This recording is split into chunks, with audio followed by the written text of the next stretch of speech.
Hello दोस्तों, नमस्कार। और जैसे कि मैंने आपसे वादा किया था कि इंडियन ज्योग्राफी का भी सीरीज मैं लेकर आऊँगा। इसको मैं बोर्ड पर कम समझाने की कोशिश करूँगा, वाइट बोर्ड पर, क्योंकि इसमें कुछ ऐसे हैं जो हम मैप की मदद से समझेंगे, जिनका हम 3D एनिमेशन भी समझना हो तो हम इस चीज़ से आराम से समझ सकते हैं। इसलिए मैं इस टॉपिक को अपने सिंपल स्क्रीन पर लेकर आया हूँ, ताकि आपको समझाने के लिए और आपको समझने में आसानी हो। तो हम बात करते हैं, पहला जो हमारा भाग है वो है भारत की स्थिति और विस्तार। यानी हम पहले भारत की स्थिति और विस्तार के बारे में जानेंगे कि भारत की स्थिति कहाँ है ग्लोब पर, पृथ्वी पर, और उसका विस्तार कहाँ से कहाँ तक है। ओके, इन सभी चीज़ों की हम चर्चा करेंगे। अगर आपको वीडियो अच्छा लगे तो आप लाइक, सब्सक्राइब और शेयर जरूर कीजिएगा। इसमें आपको स्टेट, पीसीएस तक, इससे छोटे जो भी एग्ज़ाम होंगे, उससे नीचे जो भी एग्ज़ाम होते हैं, उन सभी का डाटा आपके लिए यहाँ पर सफिशिएंट मिलेगा। तो इस वीडियो को लाइक जरूर, शेयर और सब्सक्राइब जरूर कीजिएगा। तो स्टार्ट करते हैं भारत की स्थिति। देखिए बच्चों, भारत जो है पृथ्वी पर, अगर आप देख पा रहे हैं तो ये ग्लोब है, और ग्लोब पर भारत जो है कहीं यहाँ है। यानी अगर हम बात करें तो इस चीज़ को किस तरीके से नाम दें, तो हमें कुछ चीज़ें समझना होगा बच्चों। और वो समझने के लिए, हम भारत की स्थिति को समझने के लिए पहले हमें ग्लोब को समझना होगा कि ग्लोब क्या है, उसमें जो रेखाएं हैं जो आपको दिख रही हैं, ये सब खैर होते क्या हैं। तो मैंने आपके सामने एक आपको पिक्चर दिख रहा होगा, जिसमें ये ग्लोब है, जिसको दो टुकड़े कर दिए गए हैं, और दो टुकड़े करने के बाद इसमें कुछ रेखाएं भी दिख रही होंगी। हम इन रेखाओं का भी जिक्र करेंगे। तो स्टार्ट करते हैं कि अगर कोई ग्लोब है, अगर हमारे बीच कोई ग्लोब है और इस ग्लोब के अगर मैं दो टुकड़े कर दूं, अगर मैं इस ग्लोब के दो टुकड़े कर दूं,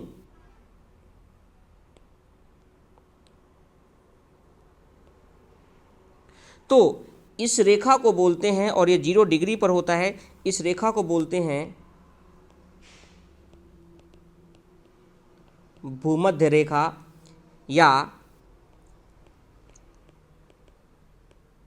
विषुवत वृत्त या रेखा। इसका नाम विषुवत इसलिए है क्योंकि इस 0 डिग्री पर जो दिन और रात, जब सूर्य यहाँ पर होते हैं, जब सूर्य बिल्कुल भूमध्य रेखा पर होता है, तो उस समय दिन और रात दोनों बराबर होते हैं। यहाँ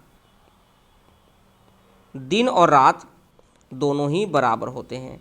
और कभी कभी सवाल पूछ लेता कि दिन और रात बराबर कब होते हैं, तो आप दो डेट याद रखना बच्चों, एक 21 सितंबर और 21 मार्च।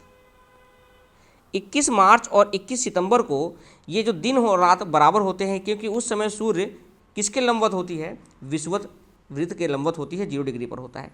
इसी तरीके से अगर हम समानांतर की बात करें तो इसके साथ साथ कुछ समानांतर रेखाएं और होती हैं। जैसे कि आप यहाँ देख पा रहे हैं, ये एक विषुवत रेखा है, इसके समानांतर और भी रेखाएं हैं।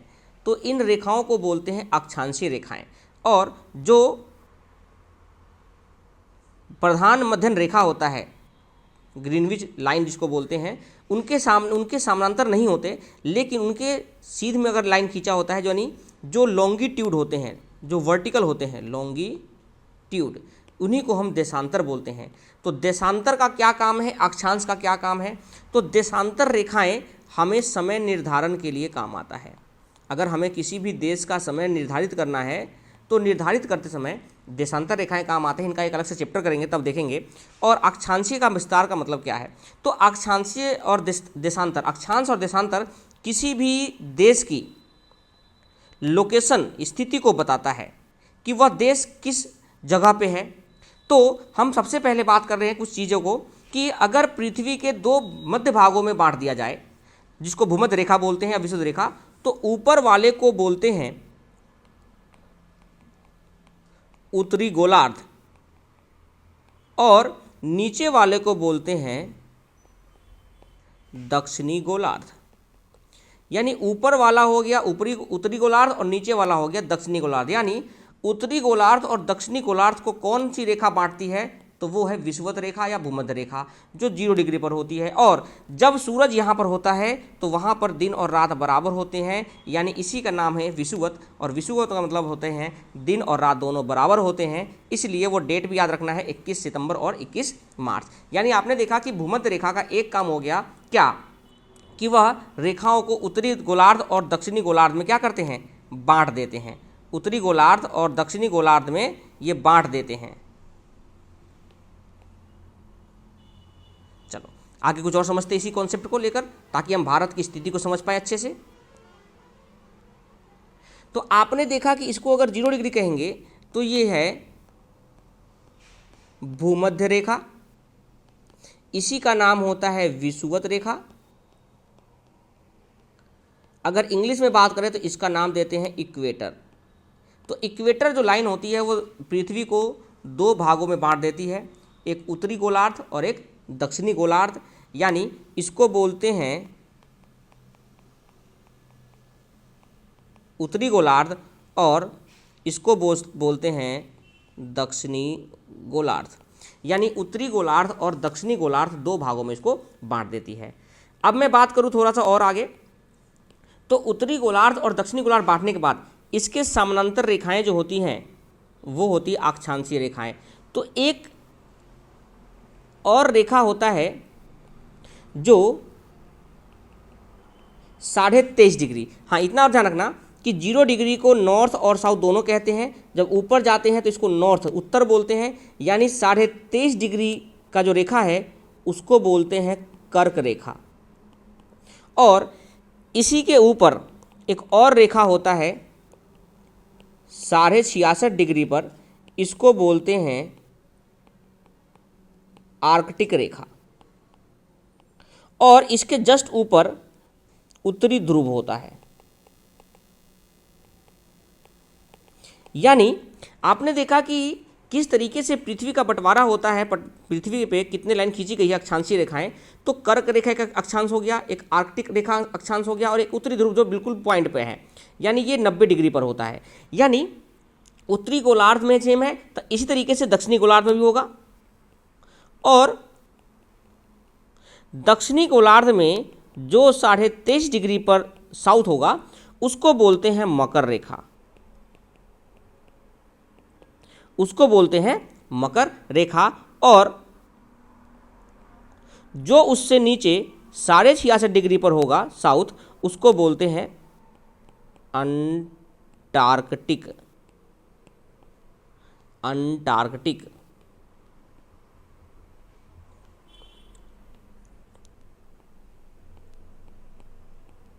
अंटार्कटिक रेखा। और नीचे जो है वो है दक्षिणी ध्रुव। यानी हमने देखा कि एक ग्लोब पर जो अक्षांशीय रेखाएं हैं वो डिफरेंट एंगल पर डिफरेंट रेखा बनाती है। तो 23.5 डिग्री नॉर्थ को कर्क रेखा बोलते हैं, 66.5 डिग्री नॉर्थ या नॉर्थ कर लो उसको हम बोलते हैं आर्कटिक रेखा, 23.5 डिग्री साउथ को बोलते हैं मकर रेखा और 66.5 डिग्री साउथ को बोलते हैं अंटार्कटिक रेखा। ये सारे पॉइंट बिंदु आपको याद होने चाहिए। अब बात करते हैं कि ये तो हो गया हमारी किसकी बात, ये हो गया अक्षांश की। अब हम देशांतर की बात करते हैं। तो बच्चों देशांतर में भी सेम चीजें हैं।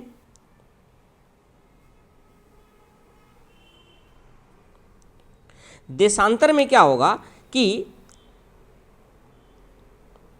यहां ध्रुव है और यहां ध्रुव है, यानी यहां पर है उत्तरी ध्रुव यानी नॉर्थ और इधर है क्या बच्चों साउथ दक्षिण। अब यहां से यहां तक उत्तरी ध्रुव और दक्षिणी ध्रुव को मिलाने वाली रेखा को बोलते हैं देशांतर रेखा। देशांतर रेखा, इन्हीं का नाम होता है लॉन्गिट्यूड। इसी तरीके से इधर और इस तरीके से होगा। तो यहां पर एक बात ये ध्यान रखना है बच्चों कि जो ये गैप है ना, जो ये गैप है ये भूमध्य रेखा पर तो अधिक होता है,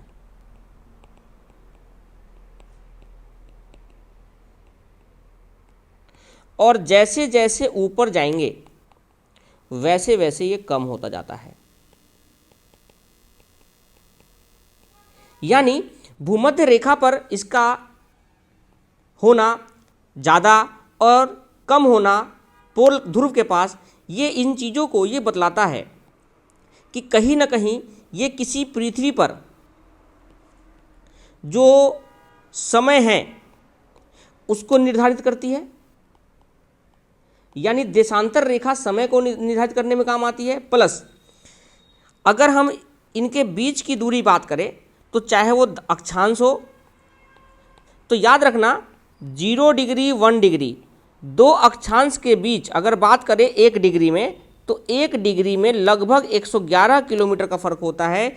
इसी तरीके से अगर हम इनमें 1 डिग्री की डिफरेंस की बात करें, 1 डिग्री की डिफरेंस की बात करें, यहाँ पर लिख लेते हैं, अगर हम इसमें 1 डिग्री की बात करें तो ये भी लगभग 111 किलोमीटर के दूरी के बराबर होता है इन दोनों का गैप। लेकिन जितना इक्वेटर पर होगा ऊपर जाते जाते वो 0 हो जाएगा। यानी प्रत्येक जगह पे देशांतर, दो देशांतरों के बीच का दूरी समान नहीं रहेगा, लेकिन अक्षांशीय में समानांतर होते हैं तो इनके बीच का दूरी हमेशा क्या रहेगा, समानांतर रहेगा। यानी दोनों ही स्थितियों में जो 1 डिग्री का जो डिस्टेंस है वो लगभग 111 किलोमीटर है और यहाँ भी लगभग कितना है, 111 किलोमीटर है। तो हमने देखा कि 111 किलोमीटर किस तरीके से है और देशांतर रेखाएं समय निर्धारण में काम आएंगी, आगे पढ़ना है। तो समय निर्धारण में देशांतर रेखा काम आते हैं और साथ ही साथ में ऊपर जाते समय दूरी कम होती जाएगी, नीचे जाते समय दूरी कम होती जाएगी और जो भूमध्य रेखा है, इक्वेटर है, वहाँ पर इसकी डिस्टेंस, उसका जो दूरी है वो सबसे अधिक रहेगा, अब बात करते हैं भारत की, चलते हैं भारत की तरफ। तो भारत अपना जो है वो अपना इस दिशा में है। और एक चीज़ और समझ लो कि जैसे ही ग्लोब को बांटा गया, तो ग्लोब के जब देशांतर रेखाओं बांटा गया तो इधर वाले को बोला गया पूर्वी और इधर वाले को बोला गया पश्चिमी। तो हमने देखो बच्चों, यहाँ पर इसके इधर जो भी हैं वो पूर्वी हैं और इसके इधर जो भी देश हैं वो इक्वेटर प्राइम मेरिडियन से पश्चिमी है। यानी अगर हम अफ्रीका की बात करें, साउथ अमेरिका की बात करें, तो ये पश्चिमी उसमें है, लैटिट्यूड और लॉन्गिट्यूड में है। ठीक है, इसका लॉन्गिट्यूड तो है पश्चिमी में, यानी इसका देशांतर है पश्चिमी में, और जो इसका अक्षांश है वो है आपका किधर, हाफ इक्वेटर के ऊपर है, हाफ इक्वेटर के नीचे है। यानी ये है दक्षिणी गोलार्ध में, यानी ये साउथ और नॉर्थ दोनों लेगा। यानी इसका जो अक्षांशीय रेखा है साउथ से नॉर्थ में चला जाएगा। लेकिन भारत की जो स्थिति है इसके ऊपर है, भारत की स्थिति इसके ऊपर है। यानी हम कह सकते हैं कि भारत केवल और केवल नॉर्थ डायरेक्शन में है, यानी उत्तर में है, और ये प्राइम मेरिडियन के बिल्कुल पूरब है। यानी भारत की स्थिति जो अगर बात करें तो उत्तर पूरब है। तो भारत की स्थिति कैसी है, उत्तर पूरब। तो यहाँ पर हम भारत की बात करते हैं स्थिति की, तो सबसे पहले बात करते हैं उसके दक्षिणतम छोर की। तो अगर हम बात करें दक्षिणतम छोर की, तो सबसे दक्षिणतम छोर का जो एंगल है वो 8 डिग्री 4 मिनट, कितना है, और 8 डिग्री 4 मिनट। इसको लिखेंगे नॉर्थ इसलिए क्योंकि दक्षिण आपके उत्तर में है। और अक्षांशीय विस्तार यहाँ से लेकर यहाँ तक होगा, यानी 8.4 डिग्री नॉर्थ से लेकर 37 डिग्री 6 मिनट नॉर्थ तक। यानी पृथ्वी का जो विस्तार है भारत में, पृथ्वी पर भारत का जो विस्तार है वो 8 डिग्री 4 मिनट नॉर्थ से लेकर 37 डिग्री 6 मिनट नॉर्थ तक है। यानी आप कह सकते हो लगभग 9 डिग्री से लेकर 38 डिग्री तक ये आपके यहाँ है। तो सबसे दक्षिणतम बिंदु की बात करें तो भारत में सबसे दक्षिणतम बिंदु जो है वो है कन्याकुमारी। जो कन्याकुमारी है वो भूमि का है, यानी दक्षिणतम छोर अगर पूछे, दक्षिणतम छोर किसका, भूमि का, तो भूमि का दक्षिणतम छोर है कन्याकुमारी। इसी को बोलते हैं कुमारी अंतरीप, और इसी का नाम होता है केप कैमोरिन। केप कैमोरीन। तो इसके दक्षिणतम छोर को कहते हैं कन्याकुमारी, कुमारी अंतरीप या केप कैमोरीन। लेकिन अगर एक दक्षिणतम छोर और होता है जो इसके क्या होते हैं, केंद्र शासित प्रदेश ग्रेट निकोबार, ग्रेट निकोबार। ये ग्रेट निकोबार जो है ये दक्षिणतम छोर है। अगर पूछे दक्षिणतम छोर और कौन सा है, भूमि नहीं लगाए, तो दक्षिणतम छोर जो होगा बच्चों वो होगा आपका ग्रेट निकोबार। कौन सा होगा, ग्रेट निकोबार, जिसको बोलते हैं इंदिरा पॉइंट, इंदिरा पॉइंट। तो इसी का नाम होता है इंदिरा पॉइंट हो गया। इसी का दूसरा नाम है पार्सन पॉइंट भी कहते हैं इसको, और इसी का नाम होता है पिगमिलियन पॉइंट।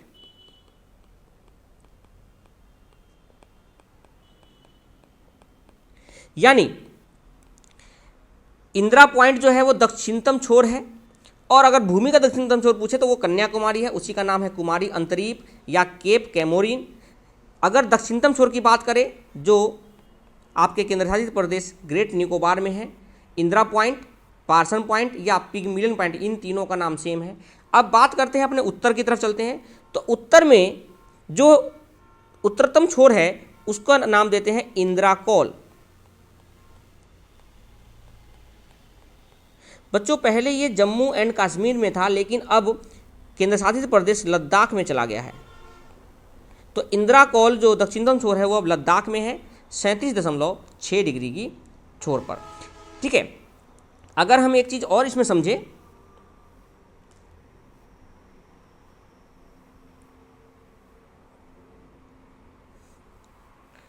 अगर हम इसमें एक चीज़ और समझ लेते हैं, कुछ पेजेज और ऐड कर लेते हैं। मैं आज लास्ट में एक टेबल बना दूंगा, उस चीज़ से आपको सारा चीज़ का इन्फॉर्मेशन मिल जाएगा। ठीक है, तो अगर हम उसके अक्षांशीय विस्तार की बात करें,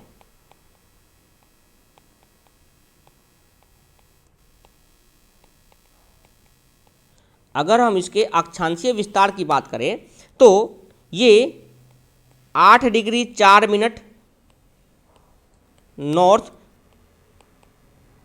कन्याकुमारी से लेकर, कन्याकुमारी है। और अगर दक्षिणतम छोर की बात करें, ये भूमि का पार्ट हो गया। अगर हम दक्षिणतम छोर की बात करें तो 6 डिग्री 45 मिनट नॉर्थ जो है इसका दक्षिणतम छोर है, छोर ये है जो है, ये कौन सा है, ये है आपका इंदिरा पॉइंट। और मैंने इसके और अलग नाम जो है वो आपको बता दिया, उसको आप देख लेना, लिख लेना है। यानी इसका विस्तार की बात करें, अक्षांशीय विस्तार, तो ये तो हो गया उत्तर दक्षिण की तरफ। अगर हम उत्तर में चले तो उत्तर में 38 डिग्री और 37 डिग्री 6 मिनट है। कितना है, 37 डिग्री 6 मिनट है। और 37 डिग्री 6 मिनट जो है इसका उत्तरोत्तर छोर है, उत्तरोत्तम, यानी उसका उत्तरोत्तम छोर जो है वो है 37 तो विस्तार जो बात करें तो अगर हम 37 डिग्री 6 मिनट नॉर्थ को 8 डिग्री 4 मिनट नॉर्थ की बात करें तो ये लगभग माइनस करने पर 29 डिग्री 2 मिनट नॉर्थ के अप्रॉक्स आ जाता है, और इसको बोलते हैं लगभग 30 डिग्री। तो बच्चों याद रखना, पेपर में एक बार आया था कि भारत का अक्षांशीय विस्तार कितना है, लगभग 30 डिग्री, 29 डिग्री, 50 डिग्री, इस तरीके से दिया था। तो ऑप्शन क्या था, 30 डिग्री। तो भारत का अक्षांशीय विस्तार जो है वो लगभग 30 डिग्री है। यहाँ पर अभी मैंने बताया कि दो अक्षांश के बीच अगर बात करें तो कितना किलोमीटर का दूरी होता है, 111 किलोमीटर लगभग होता है। तो अगर जब आप इसको 11 किलोमीटर के लगभग मल्टीप्लाई करेंगे तो ये आएगा 3300। अगर 30 से गुना करते हो, अगर इसको 30 से गुना करते हैं, मानते हैं 111 को, तो 3 3 3 3300 आएगा, 3330। लेकिन बच्चों ये लगभग है 3214 किलोमीटर। यानी पूरब से और उत्तर से अगर दक्षिण की बात करें भारत की, यहाँ से यहाँ तक की बात करें तो ये जो दूरी है बच्चों ये है 3214 किलोमीटर। और ये निकला कैसे है, 29 डिग्री 2 मिनट को अगर आप 111 किलोमीटर से मल्टीप्लाई करते हो तो आप लगभग जो पाते हो वो है 3214 किलोमीटर। अब हम बात करते हैं भारत के पश्चिम से पूरब की विस्तार की, यानी देशांतरीय विस्तार। तो इसको बोलते हैं अक्षांशीय विस्तार। अगर कभी आपसे पूछे कि भारत का अक्षांशीय विस्तार कहाँ है, तो अक्षांशीय विस्तार 8 डिग्री 4 मिनट से लेकर 37 डिग्री 6 मिनट तक है। अगर पूछे देशांतर विस्तार, तो देशांतर विस्तार पश्चिम से पूरब होता है, यानी जो खड़ी लाइनें होती हैं, देखो जो लेटी हुई लाइनें हैं उनको बोलते हैं अक्षांश, और जो खड़ी लाइनें हैं उनको बोलते हैं देशांतर, यानी ये देशांतर रेखाएं हैं। तो देशांतर रेखाएं जो होता है वो जो है अपना वो है कहाँ से तक 68 डिग्री 7 मिनट, यानी ये आपके उत्तर, ये पश्चिम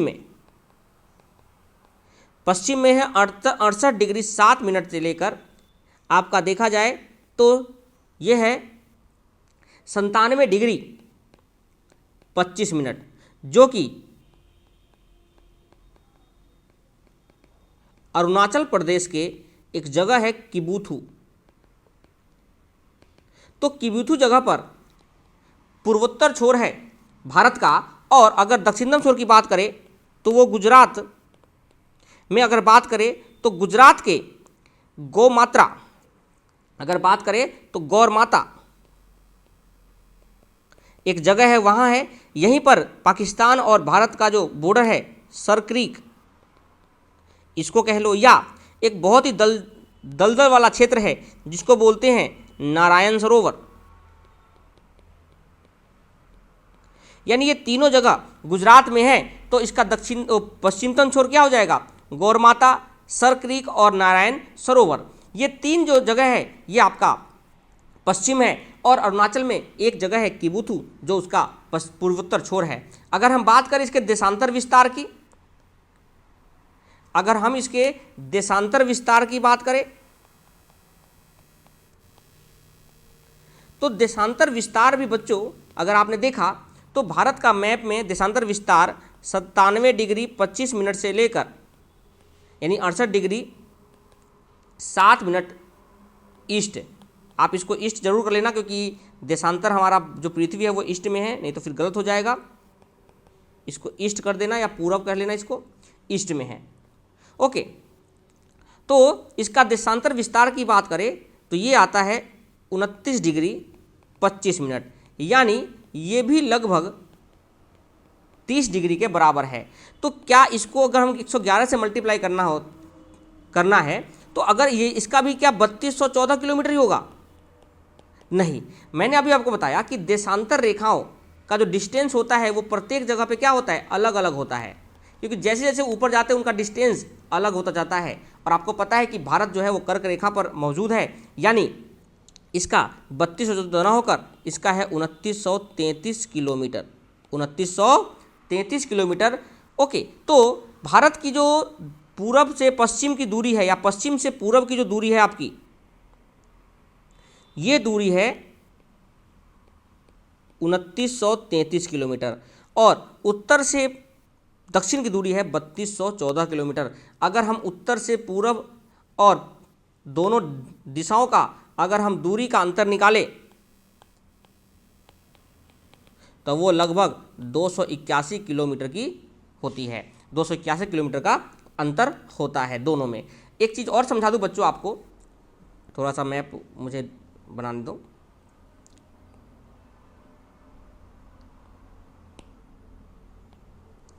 आप एक मैप देख पा रहे हैं यहाँ पे जो भारत की लोकेशन को बता रहा है, लोकेशन ऑफ इंडिया। अब बच्चों यहाँ पर अब बात करें कि ये 37.6 है, इसका उत्तर छोर है, ये इसका दक्षिण छोर है भूमि का, और ये जो ग्रेट निकोबार है ये ओके, ये है आपका इंदिरा पॉइंट जो आपका 6.4 पे है। इसी के नीचे कहीं ना कहीं अगर आप बात करो तो इसी के नीचे कहीं ना कहीं 0 डिग्री होगा, और इसी के नीचे 0 डिग्री होने का मतलब है यहाँ पर भूमध्य रेखा है। कितना है, कौन सा रेखा है ये, भूमध्य रेखा। एक बार क्वेश्चन आया था भूमध्य रेखा से इंदिरा पॉइंट की दूरी कितनी है, तो बच्चों याद रखना भूमध्य रेखा से इंदिरा पॉइंट की जो दूरी है वो है 876 किलोमीटर, 876 किलोमीटर है। ओके, तो इस बात से आप अंदाज़ा लगा सकते हैं कि भूमध्य रेखा के नज़दीक होने पर कितना गर्म इलाका हो सकता है। लेकिन हम इन चीज़ों की चर्चा अगले क्लास में हम करने वाले हैं। तो लोकेशन ऑफ इंडिया यानी भारत की स्थिति के बारे में देखा कि पूरब में कौन है, पश्चिम में कौन है, किस तरीके से, कितना दूरी है, इस तरीके से हम बात करते हैं। कुछ इंपॉर्टेंट फैक्ट जो मैं आपको लिखवा देता हूँ, जो हमने पढ़ा है उसके बारे में कुछ इंपॉर्टेंट फैक्ट है, मैं आपके साथ यहाँ पर एक बार कॉन्साइज कर लेता हूँ। तो स्टार्ट करते हैं। पहला, अगर हम बात करें भारत का विस्तार, तो भारत का विस्तार 8 डिग्री 4 मिनट नॉर्थ से लेकर 37 डिग्री 6 मिनट नॉर्थ तक है। और अगर बात करें तो 68 डिग्री 7 मिनट ईस्ट से लेकर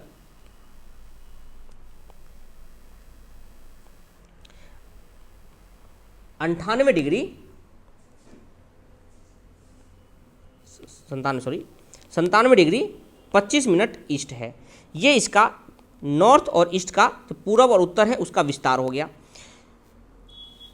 1 डिग्री नॉर्थ या साउथ में 111 किलोमीटर का अंतर होता है, लेकिन 1 डिग्री ईस्ट और वेस्ट में लगभग 111 किलोमीटर होता है, लेकिन साइज के अकॉर्डिंग ये बढ़ता और घटता रहता है। यानी ये इक्वेटर की बात कर रहे हैं, भूमध्य रेखा की बात कर रहे हैं। दूसरा,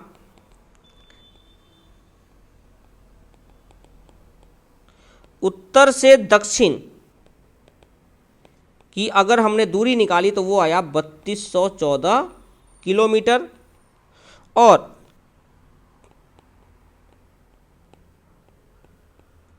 पश्चिम से पूरब की दूरी निकाली तो वो आया 2933 किलोमीटर। चारों कोनों का जो उत्तरोत्तर बिंदु है वो आप एक बार और ध्यान लें। इधर है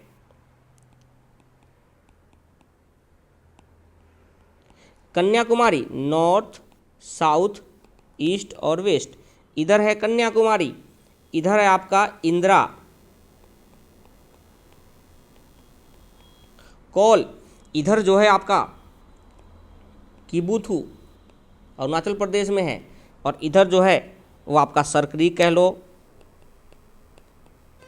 ओके, सरक्रीक कह लो, नारायण सरोवर कह लो, नारायण सरोवर कह लो, या गौर माता कह लो। ये तीनों के तीनों साउथ ईस्ट वेस्ट है। इनकी अगर डायरेक्शन की बात करें, अभी मैंने आपको बता दिया 37 degree 6 minute north, 8 degree 4 minute north. अगर हम बात करें पोर्ट ब्लेयर की, ग्रेट निकोबार की, तो यहाँ पर है 6 डिग्री 45 मिनट जो, और इधर है 68 डिग्री 7 मिनट, इधर जो है वो 97 डिग्री 25 मिनट ईस्ट। ओके, तो ये अपना जो हमारा विस्तार है वो हमने देखा। और कितनी डिग्री का विस्तार है? लगभग 30 डिग्री के बराबर अक्षांशीय और देशांतर विस्तार है। ध्यान रखना है बच्चों एक और चीज़ कि पेपर में अक्षांशीय और देशांतरीय विस्तार के ऊपर अगर बात किया जाए तो भारत की स्थिति जो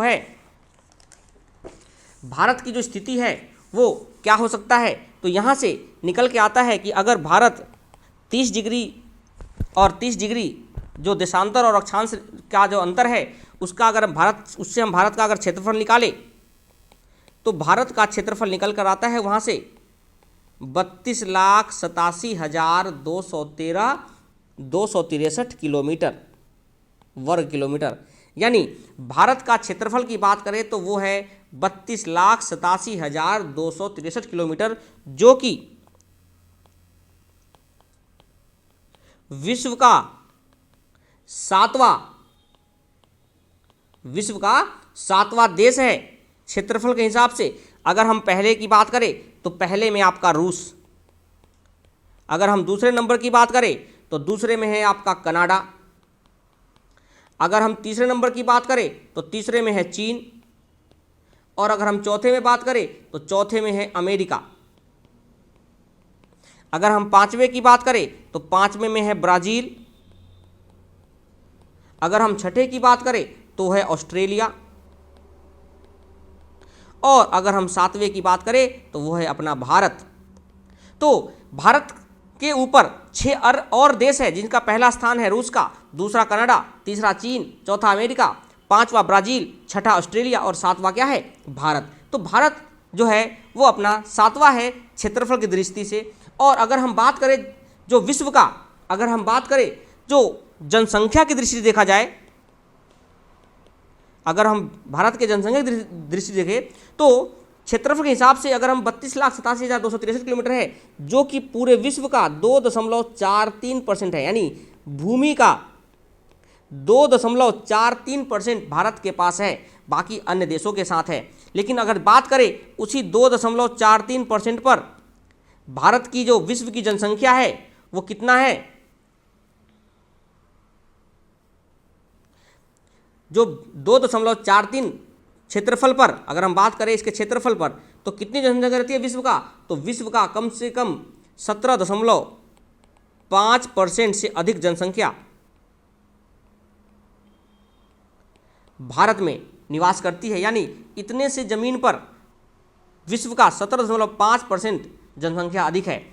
ये सारे आंकड़े जो हैं आपको बच्चों ये जनगणना के अनुसार है। अभी इसका गणना है वो बढ़ भी सकता है और घट भी सकता है। तो पहले नंबर पर अगर बात करें जनसंख्या के हिसाब से तो पहले नंबर पे चीन, दूसरे नंबर पर भारत, तीसरे नंबर पर यूएसए और चौथे नंबर पर इंडोनेशिया। और इंडोनेशिया जो है वो मुस्लिम क्षेत्र है, तो सबसे ज़्यादा मुस्लिम क्षेत्र कहाँ है, इंडोनेशिया में। और पांचवा जो है वो है ब्राज़ील। तो ब्राज़ील क्षेत्रफल के हिसाब से भी पांचवा है और जनसंख्या के हिसाब से भी पांचवा है। तो हमने देखा कि भारत की स्थिति किस तरीके से, कि उत्तर से पूरब, पूरब से पश्चिम तक कैसे फैला है भारत। तो भारत की स्थिति जानने के लिए हमने जो जो इम्पोर्टेंट पॉइंट देखे, ये सारे पॉइंट आपके एग्जाम के पॉइंट से इम्पोर्टेंट है। अगर वीडियो अच्छा लगा हो तो लाइक, शेयर और सब्सक्राइब जरूर करें।